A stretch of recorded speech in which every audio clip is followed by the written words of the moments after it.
नमस्कार।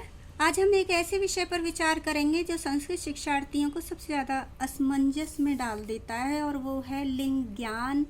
और लिंग ज्ञान जब तक हमें नहीं होता है, हम संस्कृत में अनुवाद नहीं कर पाते, क्योंकि हमें यही नहीं पता होता कि ये शब्द किस लिंग का है, अतः इसके रूप किसके अनुसार चलाएं।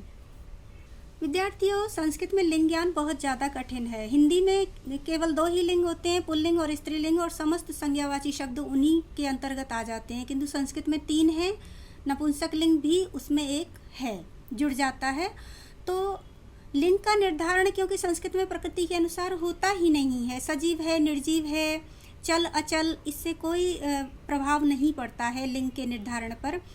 और अगर आप व्याकरण से जानने बैठोगे इसीलिए, तो फिर वो व्याकरण से भी उसका कुछ खास लाभ नहीं होगा। हाँ, यदि आप पाणिनि के लिंगानुशासन को पढ़ लेते हो तो उससे आपको बहुत लाभ होगा। किंतु होता क्या है कि पाणिनि के लिंगानुशासन को एक साथ पूरा समझ पाना और याद रखना मुश्किल होता है। तो उसके लिए सबसे जो सटीक तरीका है वो है लिंग ज्ञान के लिए हम जितना हो सके अपने साहित्य का अध्ययन करें। वेद हैं, उपनिषद हैं, अरण्य हैं, या और ऐतिहासिक साहित्य है जैसे वाल्मीकि रामायण वगैरह। तो इन सब का अध्ययन करते करते निरंतर हमें इस चीज़ का अभ्यास हो जाता है कि ये शब्द इस लिंग का है। और अगर एक ही शब्द अलग अलग शास्त्रों में 3 अलग अलग लिंगों में पाया जाता है तो हमें ये भी पता लग जाता है कि एक ही शब्द को तीनों लिंगों में चलाया जा सकता है। जैसे कि आप यहाँ समझ कर देख लीजिए, जैसे कि एक संज्ञा तीनों लिंग, एक ही शब्द है वो है तट, और वो तीनों लिंगों में चल रहा है, तटः, तटी, तटम। ये पुल्लिंग है, स्त्रीलिंग है, और ये नपुंसक लिंग है। तो ये शब्द, कुछ शब्द ऐसे ही मिलेंगे जिनके तीनों ही लिंग हो सकते हैं। आप उसमें वाक्य के और भाव के आवश्यकता के अनुसार ही लिंग को लगाया जाता है। जब पर्याय भिन्न हो जाते हैं तो लिंग भी अलग हो जाता है। मतलब शब्द अर्थ वही है किंतु अलग अलग पर्यायवाची हैं। जैसे देखिए, युद्ध शब्द है और उसको संग्रह पुल्लिंग में पुल्लिंग हो गया, आजी स्त्रीलिंग हो गया, और युद्धम नपुंसक लिंग हो गया, जबकि इन तीनों का अर्थ है युद्ध। इसी तरह से दारा, भार्या और कलत्राणी, दारा पुल्लिंग बहुवचन, भार्या स्त्रीलिंग एक वचन, और कलत्राणी नपुंसक लिंग बहुवचन। अर्थात वचन भी बदल गए हैं, किंतु इन तीनों का अर्थ क्या है? किसी भी लिंग में होने पर भी इनका अर्थ है स्त्री। जब किसी शब्द का अर्थ अलग अलग हो जाता है यमक की तरह, तो उसका जो लिंग है वो भी बदल जाता है। जैसे मान लीजिए मित्र शब्द है, मित्र को अगर आप सूर्य के अर्थ में लोगे तो ये पुल्लिंग आएगा, जबकि मित्र शब्द को आप दोस्त के अर्थ में लोगे तो वो नपुंसक लिंग हो जाएगा। और ये सूर्य के अर्थ में पुल्लिंग है, मित्र के या दोस्त के अर्थ में वो नपुंसक लिंग है, जबकि सखी शब्द जो है वो उसका अर्थ भी मित्र ही है, और हम सोचते हैं कि वो स्त्रीलिंग है, किंतु वो क्या है, वो पुल्लिंग में चलते हैं। सखी के रूप जो चलते हैं वो पुल्लिंग में चलते हैं। ह्रस्वांत, दीर्घांत, अमंत, ये चीज़ें मैंने आपको आरंभ में बताई थी। जब आप बिगनर्स हो तो मोटे तौर पर इन्हीं से हम अंदाज़ा लेकर चलते हैं कि जो ह्रस्वांत हो, जो भी शब्द होते हैं वो पुल्लिंग होते हैं। जैसे राम है, हरि है, और दीर्घांत बड़े स्वरों वाले जितने भी होते हैं वो स्त्रीलिंग होते हैं, और अमंत जितने भी होते हैं जैसे ग्रहम, फलम, वो नपुंसक लिंग होते हैं। किंतु इन सब के अपवाद होते हैं, क्योंकि पहले हमने संक्षिप्त रूप में पढ़ा था, और जब हम विस्तृत रूप में जानेंगे तो हमें पता लगेगा कि इन सब के भी अपवाद होते हैं। जैसे कि देखिए, प्रधि बड़ी ई है किंतु ये पुल्लिंग शब्द है, बुद्धिमान। मति छोटी ई है किंतु ये स्त्रीलिंग है, मति। अब चलिए, आपने समझ लिया कि मान लिया कि ह्रस्वांत जो होते हैं वो पुल्लिंग होते हैं, दीर्घांत स्त्रीलिंग, और अमंत नपुंसक लिंग होते हैं। लेकिन जो हलंत शब्द होते हैं उनका क्या, उनको कैसे समझेंगे? तो इसीलिए कहा है कि हम साहित्य का जैसे जैसे अध्ययन करते जाएंगे और जैसे जैसे हम व्याकरण के अनुसार कुछ संक्षिप्त सा अंदाज़ा लेकर के हम बनाते जाएंगे शब्दों को, तो धीरे धीरे समझते समझते हम पूरा जान जाएंगे कि हलंत के रूप में भी भिन्न लिंगों में किस तरह से चलते हैं। अब जैसे तकारांत को ले लीजिए, धीमत, सरित, जगत, ये तीनों ही तकारांत हैं, लेकिन तीनों अलग लिंगों के। धीमत पुल्लिंग है, सरित नदी का पर्याय है और ये स्त्रीलिंग है, और जगत नपुंसक लिंग है। इसी तरह से हमने एक अंदाज़ा लिया मोटा सा कि नकारांत जितने भी शब्द होते हैं, जैसे राजन है, आत्मन है, ये सभी पुल्लिंग होते हैं, किंतु अब यहाँ इनके भी अपवाद मिलेंगे, जैसे मन, चरमन, ये नकारांत होते हुए भी ये नपुंसक लिंग हैं। संस्कृत में लिंग निर्धारण में वो समस्या उतनी नहीं आती है जितनी कि जब आती है जब हम भिन्न भाषा में सीखते हैं। जैसे कि हिंदी में हम जिनको हमारे हिसाब से, संस्कृत में कहीं नहीं मिलेगा आपको स्त्री का ह्रस्व स्वरांत नाम। चाहे हमारे इतिहास को उठा के देख लीजिए, अम्बा, निर्मला, तारा, द्रौपदी, सीता, ये सब दीर्घ स्वरों वाले ही होंगे, किंतु हिंदी में हो जाता है इसका उल्टा। और फिर मान लीजिए आपने हलंत भी सारे समझ लीजिए, और अगर आपने उनको मान लीजिए दूसरी भाषा में, इंग्लिश में सीख रहे हैं, तो एक्सेंड वाले भी होते हैं, एक्स जिनके एंड में आ जाता है, जैसे मैक्स है, जैक्स है, तो वहाँ उनकी रूप आप कैसे चलाओगे। लेकिन क्योंकि हमें अब English to Sanskrit, Sanskrit to English सीखनी है, तब हमारे पास विकल्प होते हैं, और इसीलिए हमें इन चीज़ों को समझना चाहिए। कि जैसे मान लीजिए कोमल शब्द है, तो कोमल हमने मान रखा है कि ये लड़की का है। हमें पता है कि हम, जैसे मैं कोमल के साथ जाता हूँ तो कोमल के साथ जा रहा है, और वो ये भी मान लिया कि कोमल लड़की है, जबकि ये लड़की नहीं है, ये कोमल जो है लड़का है, अकारांत है। फिर भी अगर हमने मान लिया है तो फिर हम क्या करेंगे, पहले इसको स्त्रीलिंगवाची बनाएंगे। तो हम ऐसे में क्या करते हैं, कोमल शब्द है और उसमें हम प्लस आप स्त्रीलिंग रूप का जो प्रत्यय लगाएंगे, क्योंकि स्त्री प्रत्ययों को लगाकर तब बनेगा ये कोमला, और फिर उस तरह से हम रूप चलाएंगे रमा की भांति। ऐसे ही जैसे निर्मल शब्द पुल्लिंग है, किंतु हम उसमें आप लगा करके स्त्रीवाची, और निर्मला बनेगा, विमल है विमला बनेगा। इसी तरह से हम लोग देखते हैं जैसे मिथिलेश शब्द है, हम इसे स्त्रीलिंग मानते हैं जबकि ये है नहीं। व्याकरण के नियम के अनुसार ये पुल्लिंग है, क्योंकि मिथिला के जो राजा थे, राजा जनक, उनका नाम है ये मिथिलेश। इसी तरह से कमलेश अगर देखा जाए तो भगवान विष्णु का नाम है, क्योंकि कमला लक्ष्मी का नाम है और उनके लक्ष्मीपति को हम कमलेश कहेंगे। अब इनके विकल्प उसी तरह से हैं, या तो हम इनको स्त्री प्रत्यय लगा करके स्त्रीलिंग में बदल लें, अथवा हम क्या करेंगे, चाहे वो एक्सेंट वाले ही क्यों ना हो, उनके साथ अपने रिलेशन को दिखाएंगे।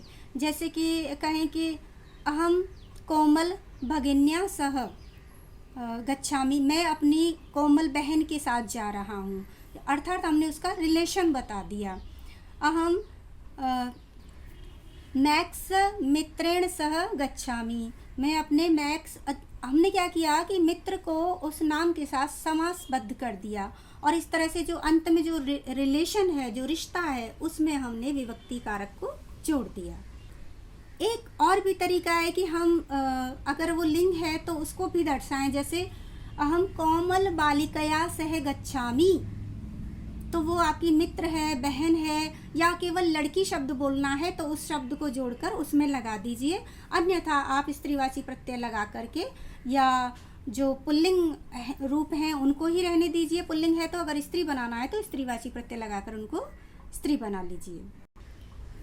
प्रत्ययों के आधार पर भी लिंग का निर्धारण हो जाता है। जैसे कि कुछ प्रत्यय ऐसे हैं जो केवल पुल्लिंग शब्द बनाते हैं, कुछ नपुंसक लिंग ही बनाते हैं, कुछ स्त्री प्रत्यय ही बनाते हैं, और वहाँ भी अपवाद हैं। जैसे घ आदि प्रत्यय मैंने बताया था कि घ प्रत्यय है, अप है, अच है, ये सभी पुल्लिंग शब्दों का निर्माण करते हैं। जैसे मैंने बताया कि रम में घ लगाया तो रामः, पच में लगाया पाकः, त्यागः, भावः, संजय, विजय, विनय, इस तरह के शब्द बन जाते हैं, तो वो पुल्लिंग में होते हैं।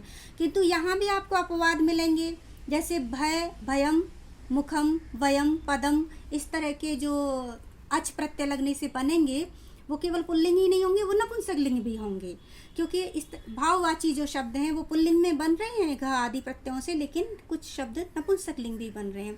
इसी तरह से जैसे ईमन प्रत्यय है, तो ईमन प्रत्यांत जितने भी शब्द होते हैं वो पुल्लिंग होते हैं। जैसे महत में लगाया तो महत में ईमनिच, ईमन लगाया तो ईमन का इमा रहा तो बना महिमा, गुरु में लगाया तो बना गरिमा, लघु में लगाया तो बना लघिमा। लेकिन महिमा, गरिमा, लघिमा हम इन शब्दों को हिंदी में स्त्रियों के लिए प्रयुक्त करते हैं, जबकि ये पुल्लिंग शब्द होते हैं, क्योंकि ये पुल्लिंग ईमन प्रत्यय से बने हुए हैं, जो कि केवल पुल्लिंग शब्दों को ही बनाता है। ल्युट जो प्रत्यय है जिसका कि अनम हो जाता है, वो हमेशा नपुंसक लिंग शब्दों का ही निर्माण करता है, जैसे गमनम, हसनम, हरणम। जबकि कुछ भाववाची प्रत्ययों से स्त्रीलिंग शब्द बनते हैं, जैसे मतिहि, कृतिहि और मतुक जैसे भी कुछ प्रत्यय हैं जो कि केवल पुल्लिंग ही बनाते हैं। लेकिन स्त्री प्रत्यय लगा करके हम अधिकांशतः आवश्यकता अनुसार सभी पुल्लिंग शब्दों को स्त्रीलिंग बना सकते हैं। जैसे मैं एक बनाकर बताती हूँ। श्री शब्द है और श्री में आपने मतुप लगाया, मतुप का मान शेष रहा, तो ये बन गया शब्द श्रीमान।